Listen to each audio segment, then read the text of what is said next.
Imagine Glass technical seminars are an Intertech production. For instructor-led .NET, Java, and XML courses, visit us at www.intertech.com.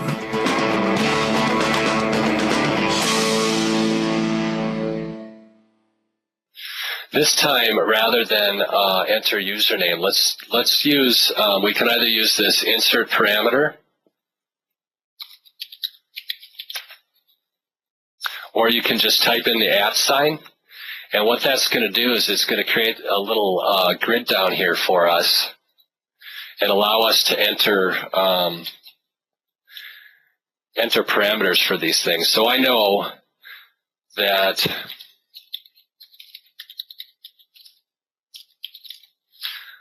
a valid login is my username, and here's my super secret password. And the interesting thing about this is that for a shared step, these parameters are only going to be valid while I'm trying to record this. And what we'll see when we bounce back to our other test is that I'm going to have to either re-enter or enter those parameters that are more valid for that test case, if that makes some sense. So let's go and create an action recording here. And notice also that the beginning of this test, I assumed a certain state of the application. So the last time I launched the application, I left it up and running. It's going to be at a URL that's expected and that sort of thing. So I click on the sign-in link.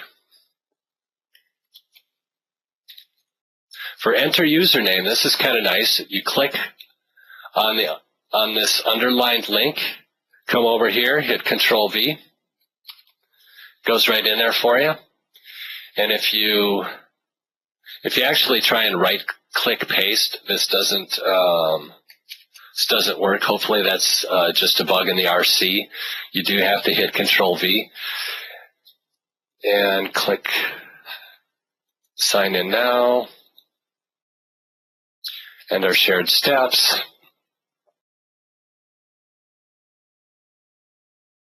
Save it and close it.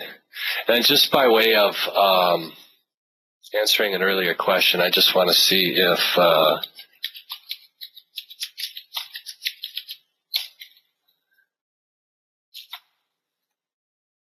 it does not look like I'm able to reference a shared step from a shared step to answer the earlier question.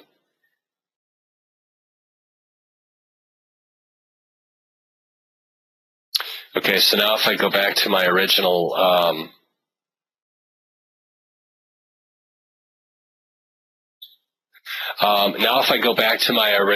test case that I was working on, what you see down here is I've got another username, another password that I have to enter.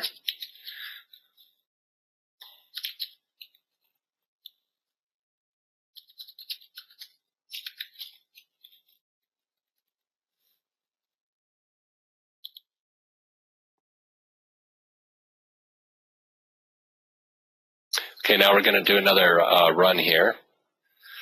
And what happens is it comes up and it says, I've detected that you've made a change, so you're not going to be able to use your previous action recording.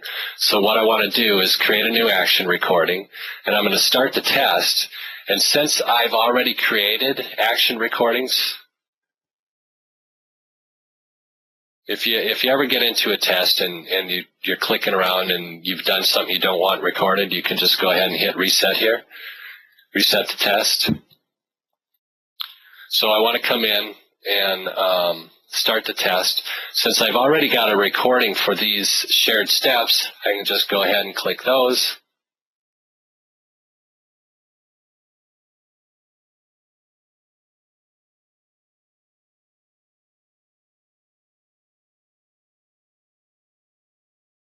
And then come down and finish my recording.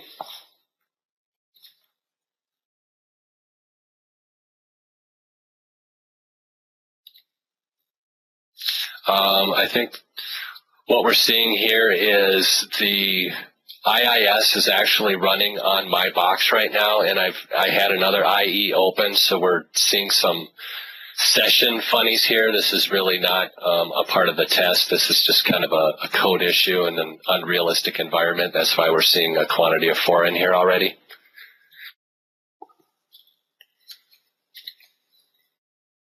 I'm going to just ignore the fact that the total is too much and go ahead and validate this step.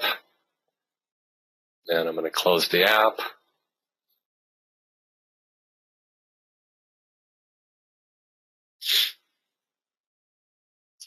Just quickly play it again, make sure everything went okay.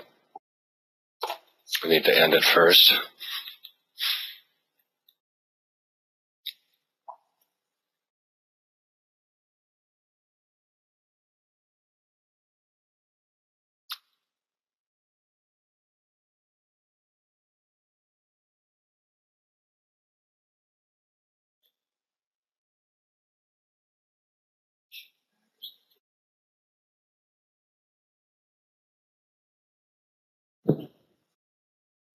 Okay, I guess when I was adding the parameter, I probably put in username then password and left the focus in the password control without tabbing out. To ensure that that password or that parameter gets saved, make sure and tab out of it. And then the second comment is that shared steps can be referenced from other steps. Oh, can't. Okay, yeah, that's correct. Do we have a friend from Microsoft out there? Good. Welcome. Okay, boy, we're running tight against time, so we haven't even created a bug yet. Let's start breaking things then. Now I'm mildly concerned that my screen resolution is going to start affecting some things, but I've created a handful of tests that I know will pass or that I know will fail previously. Let's just go ahead and take a quick peek at what these are. I've created a test that's going to hit a known bug in the application. It's actually a bug I wrote into the application. There's just kind of a silly bug around passwords that are less than 9 or 10 characters long. So my steps are going to be open the website, click on sign in, click on register, enter this information, and then click submit. So let's go ahead and try and run that.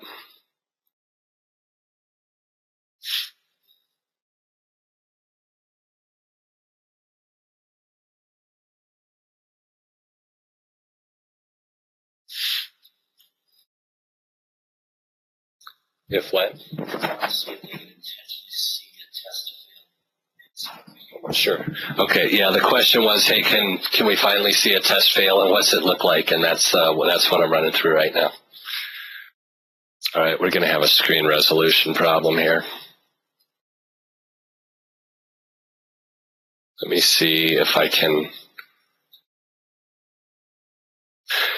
I did something, this is definitely not best practice. What I did, rather than typing in the URL, I clicked on this button over here as a part of my recording. And what's happening now is that because the way I did that test, I'm binding my screen to, now my test is having problems when I've got a smaller screen resolution. I'm going to try just changing the size of IE to see if we can get around it. Otherwise, we might have to re-record this. Not a big deal. No, we're going to have a problem.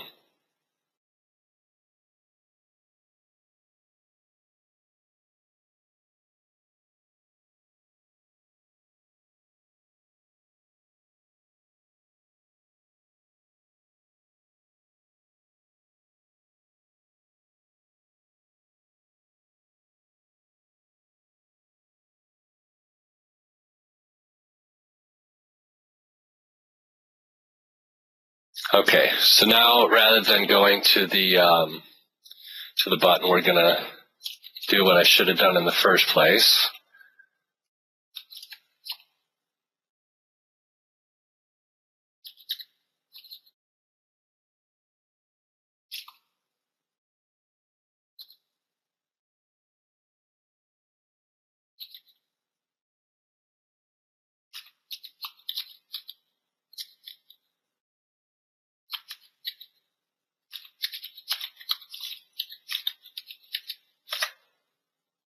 Okay. Now we'll click on sign in. Click on register.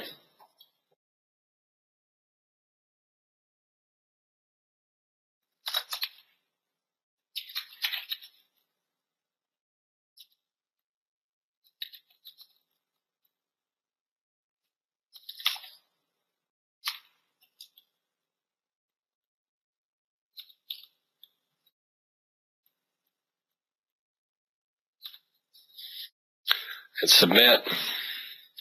And okay, we've stumbled upon an error. So this is probably a pretty good time to say, okay, what if I want to add a screenshot of some sort?